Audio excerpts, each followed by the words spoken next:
Abra su Biblia en el capítulo 5 de Nehemías.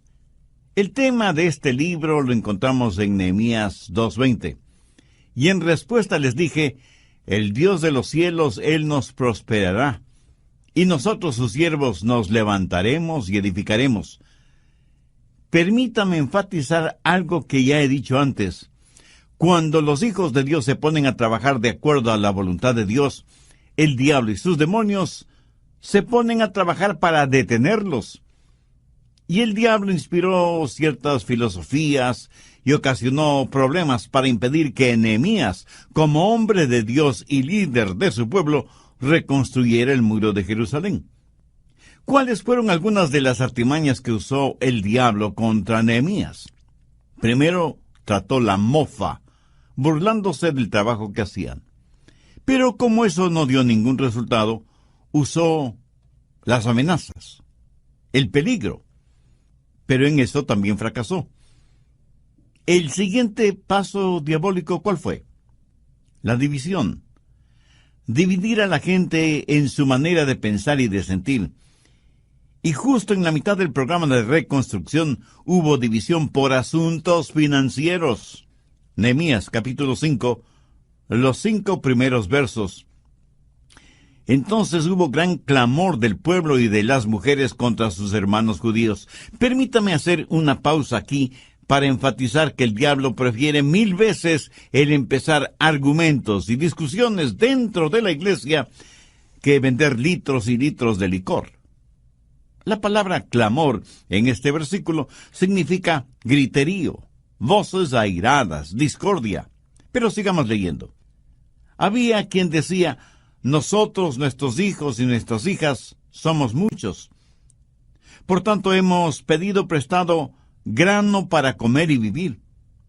Y había quienes decían, hemos empeñado nuestras tierras, nuestras viñas y nuestras casas para comprar grano a causa del hambre. O sea que había hambruna en la tierra. La inflación era tremendamente alta y era difícil conseguir alimentos. Y había quienes decían, hemos tomado prestado dinero para el tributo del rey sobre nuestras tierras y viñas. Hoy quiero hablar sobre la fórmula de Dios para la libertad financiera. Alguien ha dicho que el nervio más sensitivo del cuerpo humano es aquel que conecta el cerebro con la billetera. Creo que eso puede ser verdad. Sé que cuando se habla de finanzas, la gente escucha con atención, pero nerviosamente. Estoy convencido que toda escritura es dada por inspiración de Dios y que es provechosa y útil. Pero para que sea provechosa para nosotros hoy, debemos hacernos 3 preguntas. Primera, ¿qué significó entonces? Segunda, ¿qué significa hoy? Y tercera, ¿qué significa para mí personalmente? En el capítulo 5 de Nehemías descubrimos por lo menos 2 cosas. Primero, el problema de la esclavitud financiera. Y segundo, los principios de la libertad financiera.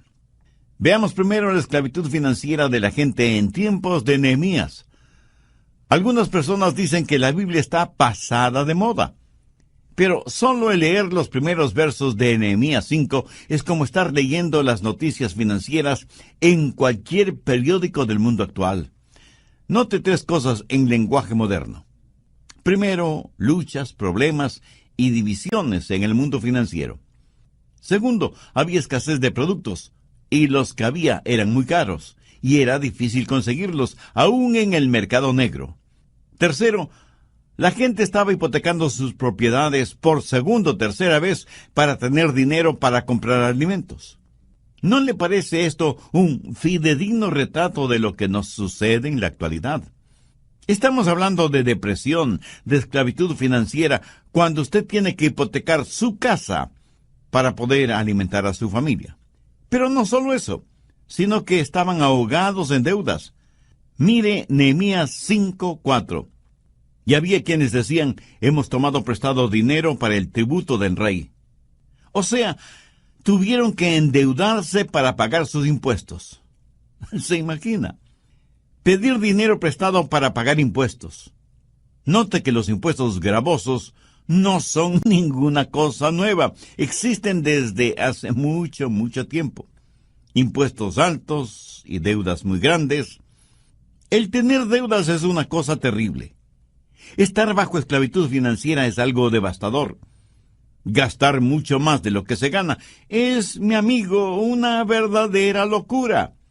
Las deudas financieras siempre significan esclavitud financiera, pero eso no es el plan de Dios para sus hijos. Al margen de Nehemías 5, anote Deuteronomio 28, del 1 al 14. Descubrirá que Dios no quiere que usted sea el que debe, sino el que preste.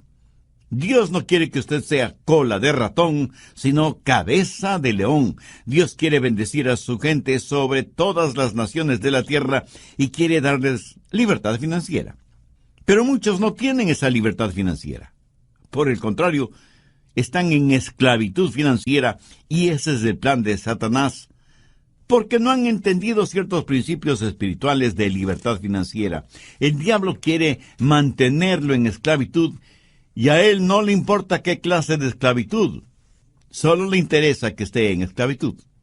¿Está usted viviendo en esclavitud financiera? Escuche las 10 marcas de esclavitud financiera y vea si usted se identifica con alguna o algunas de ellas. Primero, cuando por falta de fondos adquiere a crédito los gastos diarios. Segundo, cuando deja de pagar el próximo mes algo que debe pagar ahora. Tercero, cuando pide dinero prestado para pagar impuestos o la hipoteca. Cuarto, cuando no tiene ni la menor idea de cuánto debe. Quinto, cuando sus acreedores le llaman repetidamente para que les pague. Sexto, cuando saca de sus ahorros para pagar cuentas actuales. Séptimo, cuando solicita un préstamo grande para pagar préstamos pequeños. Octavo, cuando usted y su cónyuge discuten acaloradamente sobre finanzas. Noveno, cuando comienza a pensar en formas deshonestas de pagar deudas. Y décimo, cuando le es difícil el dar sus diezmos y ofrendas para Dios. Escúcheme, no estoy diciendo que una persona que hace estas cosas está fuera de contacto con Dios. Hay muchas personas que aman honestamente a Dios y sin embargo caen en esta trampa. Al diablo le fascina cuando usted es esclavo de esta manera de actuar y de hacer, como hijo de Dios. La gente en tiempos de Nehemías estuvo bajo esclavitud financiera y estaban frustrados, tanto que se volvieron unos contra otros. Estaban haciendo un trabajo para Dios de acuerdo a la voluntad y al plan de Dios. Sin embargo, había algunos en esclavitud financiera y se sintieron frustrados e irritados y se volvieron unos contra otros. Eso no fue parte del plan de Dios, pero esa era la manera en que el diablo trabajó, dividiendo a la gente de Dios, para que no hiciera lo que Dios les había dicho hacer. Ahora, debo aclarar que no solo la gente pobre puede estar en esclavitud financiera. La gente rica también puede estarlo. Leamos Nehemías 5, versos del 6 al 8. Y me enojé en gran manera cuando oí su clamor y estas palabras. Entonces lo medité y reprendí a los nobles y a los oficiales y les dije, exigís interés cada uno a vuestros hermanos. Y convoqué contra ellos una gran asamblea y les dije, nosotros según nuestras posibilidades rescatamos a nuestros hermanos judíos que habían sido vendidos a las naciones, y vosotros vendéis aún a vuestros hermanos, y serán vendidos a nosotros. Y callaron, pues no tuvieron que responder. Verá, en la ley de Moisés estaba escrito que ningún judío podía cobrar intereses a otros judíos. A un gentil sí, pero a un judío no. Eso lo establece claramente la ley. Pero estos judíos estaban quebrantando la ley y estaban cobrando enormes intereses a su propia gente y poniéndoles bajo esclavitud financiera, y esto realmente disgustó enormemente al profeta de Dios. Por eso los reunió y les leyó la palabra de Dios y les dijo que dejaran de hacer aquello que iba en contra de la ley. Aquellos judíos ricos que estaban aprovechándose de la situación eran tan esclavos de las finanzas como los pobres a quienes explotaban. Escúcheme, el dinero es un maravilloso siervo mientras lo tenemos como siervo, pero es un amo insensible y exigente cuando permitimos que se convierta en nuestro amo. ¿Tiene usted más fe en el dinero y en las cosas materiales que en Dios? Si su respuesta es afirmativa, usted está en esclavitud financiera, y esa es la peor clase de esclavitud que puede experimentar un hombre o una mujer. Si usted quiere saber cuán rico es, sume todas las cosas que el dinero no puede comprar y que la muerte no puede destruir. Eso, mi amigo, eso es genuina y verdadera riqueza. Tiene ambiciones y metas en su vida que no están encuadradas dentro de la voluntad de Dios. Hay cosas que quiere hacer con su dinero, proyectos financieros, y que tendría vergüenza de invitar a Jesús a que sea parte de eso. Si es así, usted está en esclavitud financiera. ¿Tiene usted un ardiente deseo de poseer dinero y ser muy rico lo más rápidamente posible, sea como sea y caiga quien caiga? Si es así, mi amigo, usted está en esclavitud financiera. Compromete su ética y sus valores cristianos y fracasa en cumplir y honrar obligaciones morales. Si es así, usted está en esclavitud financiera. Me conmovió mucho la noticia de prensa acerca de un muy distinguido hombre de negocios que renunció a la presidencia de una importante institución por no creer y, por lo tanto, negarse a promocionar la construcción de un nuevo casino. Y di gracias a Dios por este hombre. Y aunque la institución tenía legalizados todos los papeles, o sea que estaba actuando dentro de los parámetros de la ley, este hombre tuvo firmes y fuertes convicciones espirituales, morales y éticas como para no querer ser parte de eso y prefirió renunciar. Por supuesto, le aceptaron la renuncia. Alguna gente muy pobre está en esclavitud financiera. Alguna gente muy rica está en esclavitud financiera. El diablo las tiene a todas. A los primeros los esclaviza por la falta de dinero y a los segundos los esclaviza por el exceso de dinero. Nehemías estaba realmente enojado con los judíos ricos y los nobles que estaban extorsionando a sus propios hermanos. Y en el verso 14 les llama la atención para que vean cómo él vivía. Nehemías no fue la clase de líder que dice: no hagan lo que yo hago, hagan lo que yo digo. Él fue la clase de líder que, como el apóstol Pablo, pudo decir: seguidme, porque yo sigo a Cristo. Veamos cómo vivió este gran líder, este gran hombre de Dios, Nehemías. Ya hay algunos principios que quiero que veamos juntos. Creo que son magníficos principios porque son principios para la libertad financiera. Y cada hijo de Dios debe estar financieramente libre, porque Pablo dice en Filipenses 4:19, mi Dios pues suplirá todo lo que os falte conforme a sus riquezas en gloria en Cristo Jesús. Bien, veamos primero el principio de prioridad. Nehemías 5, versos 14 y 15. También desde el día que me mandó el rey que fuese gobernador de ellos en la tierra de Judá, desde el año 20 del rey Artajerjes hasta el año 32, 12 años, ni yo ni mis hermanos comimos el pan del gobernador. Pero los primeros gobernadores que fueron antes de mí abrumaron al pueblo y tomaron de ellos por el pan y por el vino más de 40 siclos de plata.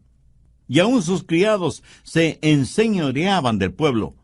Pero yo no hice así a causa del temor de Dios. Aquí Nehemías dice que, habiendo sido nombrado gobernador de ese territorio por el mismo rey Artajerjes, tenía todo el derecho de cobrar impuestos al pueblo para cubrir sus necesidades personales, o sea, tenía derecho a un salario, tal y como los anteriores gobernadores lo habían hecho. Pero note lo que Nehemías dijo: pero yo no lo hice así, a causa del temor a Dios. Nehemías tenía ciertos derechos, privilegios y prerrogativas, pero él no los utilizó. Él se rehusó a tomar lo que por derecho le pertenecía, por temor a Dios. ¿Qué quiso decir con eso? Que estando en tal estado de emergencia y habiendo tantos problemas, él estaba decidido a olvidarse de sus derechos, a fin de que Dios fuera glorificado. En otras palabras, él estaba poniendo a Dios primero. Tenía sus prioridades en orden. Dios es primero sobre todas las cosas. Mi amigo, mi amiga, ¿está usted dispuesto a hacer lo mismo? ¿Dispuesto a poner de lado sus derechos financieros y darle el primer lugar a Dios? ¿Desea usted libertad financiera? Pues mire lo que Jesús dice al respecto en Mateo 6:33.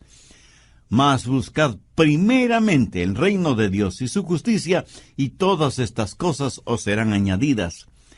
El Dios Todopoderoso no trabajará desde un segundo lugar. Y mientras usted tenga su negocio, sus planes, sus deseos, su familia, sus ambiciones como cosa prioritaria en su vida, nunca tendrá libertad financiera.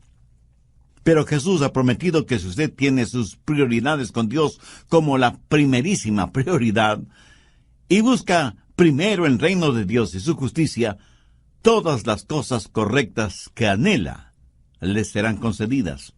Ese es el principio de prioridad. Nehemías miró a las cosas que pudo haber hecho o tenido, pero no las quiso ni las tuvo porque quería glorificar a Dios. El temor de Dios, la voluntad de Dios, significó más para él que ninguna otra cosa. Si el dinero es su meta, si el dinero es su Dios, usted nunca tendrá libertad financiera. Si usted no pone a Dios en el primer lugar, usted es un necio que está jugando un juego en el que siempre perderá. Un hombre cierta vez dijo: «Es muy difícil para mí esto de confiar, de tener fe. Yo manejo realidades, y realidad es lo visible, lo palpable». Bueno, sí y no. ¿Es su casa real? ¿O los muebles, o la ropa, o las flores, etcétera, etcétera? Son cosas reales en el sentido de que las vemos y están ahí, pero no son reales en el sentido de permanencia, porque no duran para siempre. Veamos 2 Corintios 4:18.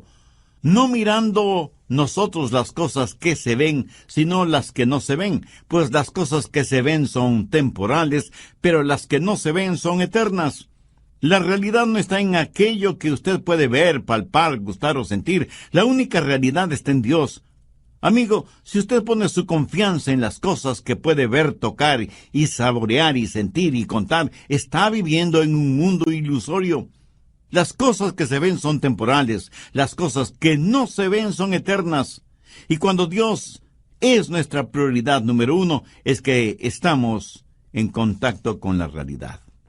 Voy a resumir brevemente lo que vimos en el programa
anterior.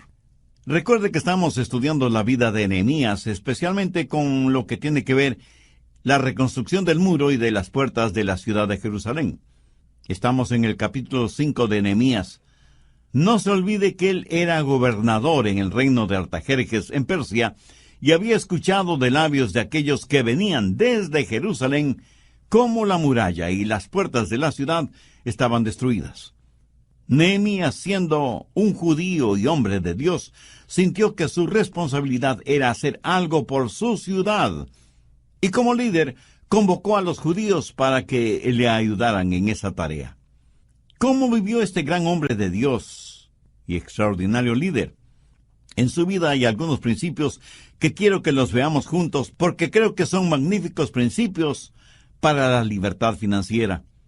Y al término del programa anterior vimos el primer principio, el principio de la prioridad, o sea, tener como primerísima prioridad a Dios. Ni posición política, ni bienes materiales, absolutamente nada debe ocupar ese primer lugar que solo le pertenece a Dios. Y aunque Nehemías prestaba sus servicios como gobernador en un reino terrenal, era súbdito de un rey y un reino celestial. Entonces, el primer principio fue el principio de prioridad. Segundo, el principio de industriosidad o de laboriosidad. Nehemías 5:16. También en la obra de este muro restauré mi parte. Si su meta es tener suficiente dinero en el banco para no tener que trabajar más, es que no ha entendido de qué se trata la vida. Sabe que hay miles de personas que han hecho arreglos para no tener que trabajar nunca más. Sabe que la Biblia dice que hay que trabajar 6 días, pero también dice que hay que descansar. ¿Sabe por qué muchos no tienen libertad financiera? Porque piensan que trabajo es una mala palabra. En serio. Algunas personas no reconocen una oportunidad porque viene con ropa de trabajo. Hay mucha gente, aún en círculos religiosos, que buscan posiciones importantes, pero que no signifiquen demasiado trabajo. Y detrás del deseo de muchas personas de ganar miles o millones en diferentes loterías o en los casinos, está el anhelo de tener mucho dinero para no tener que trabajar. Se olvidan que significa aún más trabajo el cuidar el dinero. Nehemías financieramente estaba muy bien, debido a su alto cargo en el gobierno del rey, pero no tuvo ninguna vacilación de ir hasta Jerusalén y ponerse ropa de trabajo para reconstruir el muro. ¿Sabe cuál es el verdadero problema, especialmente en países desarrollados, afluentes y ricos? Que muchas personas viven exclusivamente de la ayuda que les da el gobierno. Y como reciben dinero sin trabajar, piensan que serían unos verdaderos tontos si buscaran trabajo, porque el gobierno dejaría de darles lo que les da.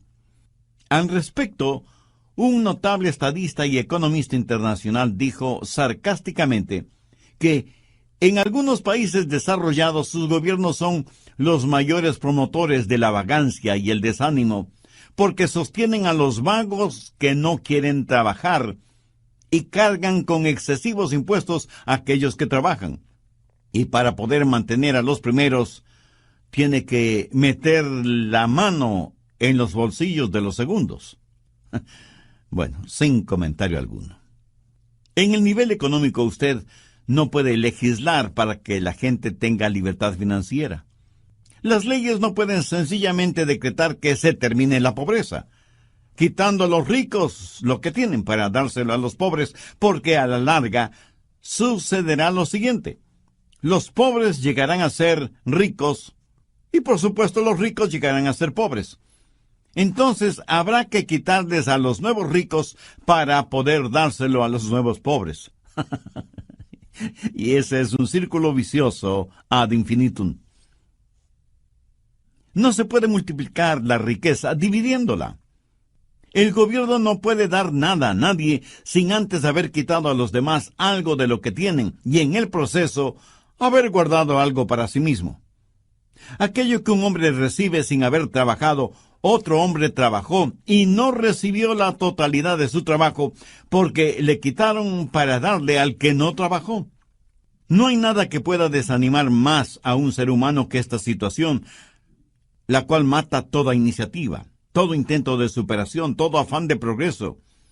Alguien muy sabiamente dijo que el progreso de un individuo significa, primero, el progreso de su familia, segundo, el progreso de su ciudad y tercero, el progreso de su país. ¿Por qué nadie querrá esforzarse si el fruto de su trabajo va a servir para mantener a vagos y ociosos profesionales? El principio de la libertad financiera empieza con trabajo, seguido de industriosidad o laboriosidad. ¿Qué es lo que hizo Nehemías? Primero puso a Dios en primer lugar. Segundo, puso manos a la obra. No tuvo ningún temor de ponerse la ropa de trabajo y ensuciarse las manos. Tercero, el principio de integridad. Nehemías 5:16. También en la obra de este muro restauré mi parte. Y no compramos heredad. ¿Qué es lo que está diciendo Nehemías? Este era un tiempo de depresión económica, pero Nehemías tenía una muy importante cuenta bancaria. Aprovechando las circunstancias, él pudo haberse enriquecido muchísimo invirtiendo su dinero en bienes raíces. Pero no lo hizo. Recuerde que no todo lo que es legal es correcto. Nehemías rehusó el sacar ventaja de los problemas de los otros y no quiso saber nada de hacerse rico, aprovechando la necesidad y la angustia de los demás. Busque Proverbios 28:20. El hombre de verdad tendrá muchas bendiciones, mas el que se apresura a enriquecerse no será sin culpa. ¿Es usted honesto, aunque le cueste financieramente?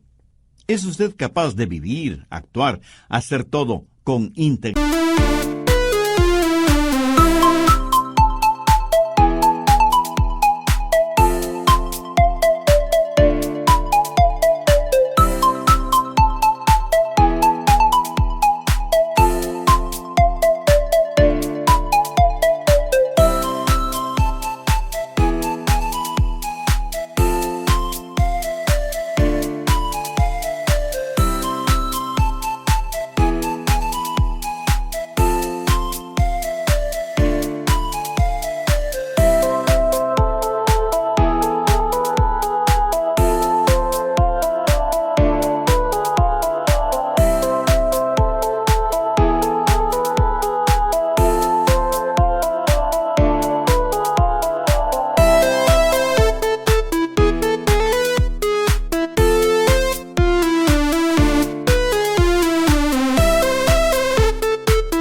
Nehemías fue esa clase de hombre.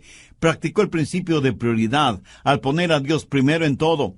Practicó el principio de laboriosidad. Estuvo listo para el trabajo de reconstrucción del muro. Practicó el principio de integridad, viviendo una vida honesta, transparente, íntegra. Cuarto, el principio de generosidad. Nehemías 5:17. Además, 150 judíos y oficiales y los que venían de las naciones que había alrededor de nosotros estaban a mi mesa. Lo notó. Es casi increíble. 150 personas a la mesa. ¿Cómo le gustaría a usted tener 150 invitados a comer en su mesa cada día? Y por 12 años. No me conteste. Creo que sé la respuesta. Ahora, ¿quién pagaba todos esos gastos? ¿El gobierno? No. Nehemías cubría todos esos gastos. Pero note también que a más de los 150 siempre había invitados con ellos y los que venían de las naciones que había alrededor de nosotros. ¿Qué les daban de comer? ¿Una hamburguesita? ¿Un perro caliente? ¿Unos taquitos? ¿O unas enchiladas? No. Mire el verso 18. Y lo que se preparaba cada día era un buey y 6 ovejas escogidas. También eran preparadas para mí aves. Y cada 10 días vino en abundancia, Y con todo esto nunca requerí el pan del gobernador, porque la servidumbre de este pueblo era grave. ¡Qué gran hombre, qué gran líder fue Nehemías! No les dio de comer cosas insignificantes. Para decenas y decenas de personas hizo preparar la mejor comida, pagando todo con su propio dinero, sin recurrir a ayuda financiera de parte del gobierno. Obviamente, Nehemías debió haber sido un hombre muy, muy rico. Pero el asunto importante es que él había aprendido lo que cientos de años después dijera el apóstol Pablo: más bienaventurado es dar que recibir. Y no faltará quien me pregunte: pastor, ¿de dónde sacó Nehemías tanta riqueza? La respuesta es simple, pero no simplista. Dios le dio esas riquezas. Y seguro que surge otra pregunta: ¿y por qué Dios le dio esas riquezas? Pues de eso he estado hablando hasta ahora. Porque en las prioridades de Nehemías, Dios ocupaba el primer lugar. Nehemías fue un líder que, aunque era muy importante en el reino de Artajerjes, dio ejemplo de laboriosidad, trabajando junto a los demás en la reconstrucción del muro de Jerusalén. Además, fue un verdadero hombre de Dios que vivió con absoluta integridad. Por lo tanto, no debe asombrarnos que Dios le colmará de bendiciones materiales. De alguna manera, Nehemías practicaba lo que el Señor Jesús diría siglos más tarde: dad y se os dará. Medida buena, apretada, remecida y rebosando, darán en vuestro regazo. ¿Sabe? Nadie puede dar más que Dios. Y Nehemías sabía eso. Y porque Dios fue generoso con él fue generoso con los demás. Busque 2 Corintios 9:6. El que siembra escasamente, también segará escasamente. Y el que siembra generosamente, generosamente también segará. Si usted es agricultor y quiere solo una pequeña cosecha, sembrará muy pocas semillas. Pero si quiere una gran cosecha, sembrará muchas semillas. Esta es una ley divina inmutable que se puede aplicar en todos los aspectos de nuestras vidas. Cosecharemos aquello que hemos sembrado, tanto en calidad como en cantidad. ¿Tiene interés en saber cómo dar? Bien, hablemos de generosidad. Voy a darle 7 principios de generosidad espiritual. Primero, Dios sabe nuestras necesidades. ¿Está de acuerdo con eso? Muy bien. Segundo, Dios hace provisión adecuada. Él sabe cuánto va a poner a nuestra disposición, porque como Él sabe todas las cosas, sabe exactamente qué y cuánto necesitamos. Tercero, Dios se complace en dejarnos saber lo que Él quiere que hagamos. Hay alguien que piensa que Dios nos dice que debemos hacer su voluntad, pero rehúsa en revelarnos cuál es su voluntad. Dios sabe cuál es la necesidad y cuánto de esa necesidad la va a solucionar por nuestro intermedio. Cuarto, Dios nos capacita en forma suficiente para que podamos hacer lo que Él nos guía para que hagamos. Nos pedirá Dios que hagamos algo que no podemos hacer. Por ejemplo, ¿cree usted que Dios me pediría que salte sobre un edificio de 10 pisos cuando Él sabe que no me ha dado la habilidad atlética como para saltar ni siquiera una valla de 1 metro de altura? Escuche, cualquier cosa que Dios me pide que haga, Él me dará la habilidad y la capacidad para hacerla. En cualquier labor o responsabilidad, Dios me mostrará cuál es la parte que Él quiere que yo haga, y Él mismo me capacitará para que yo pueda realizarla. Quinto, Dios nos pide que demos de aquello que Él nos ha dado. Cuando doy de los ilimitados recursos de Dios, en vez de dar de mis muy limitadas finanzas, todo lo que tengo que hacer es saber que Dios quiere que lo haga. Si Dios me dice: Adrián, quiero que des $10,000 a determinada organización cristiana, yo probablemente tragaré saliva 10,000 veces. Pero le puedo asegurar lo siguiente: si Dios me dice que done $10,000, Él tendrá que dármelos para cumplir ese propósito, y Él me los dará. si es que soy un cristiano que vivo en el Espíritu y camino en integridad. Sexto, dar generosamente requiere el poder de Dios. Usted no puede hablar de este tema con los no creyentes. A veces es difícil hablar de esto hasta con los creyentes, se lo aseguro. El dar generosamente solo es posible cuando dejamos que la presencia y el poder de Dios estén presentes. Cuando una persona dice, bueno, veamos, tengo que pagar el arriendo, el agua, la luz, el teléfono, la pensión de los muchachos, las compras semanales, pagar algo de las cuentas que debemos, pues casi no me queda nada para darle a Dios. Mi amigo, mi amiga, ¿qué de espiritual tiene una actitud así? Creo que hasta los ateos podrían ser más generosos. Esta clase de generosidad espiritual solo es posible cuando nos humillamos delante de Dios y le preguntamos qué es lo que Él quiere que nosotros hagamos. Y cuando Dios revele eso en nuestro corazón, le agradecemos porque Él nos capacitará para hacerlo. La verdadera generosidad siempre glorificará a Dios y hará que el creyente crezca. Yo creo que esa fue la clase de generosidad que Nehemías practicó. ¿Por qué? Porque él estuvo en contacto con Dios día tras día. Lo mismo estando en el palacio que estando en la muralla. Cuarto, el principio de dependencia. Nehemías 5:19. Acuérdate de mí para bien, Dios mío, y de todo lo que hice por este pueblo. ¿Cree usted que Dios se olvida de su generosidad? De ninguna manera. Nehemías dependía de las promesas de Dios. Para su recompensa, él no estaba confiando en ningún hombre. Dependía de Dios para sus necesidades y porque había puesto a Dios como prioridad número 1 en su vida. También tenía la confianza como para acercarse a Dios y pedirle sus bendiciones. Salmo 35:27.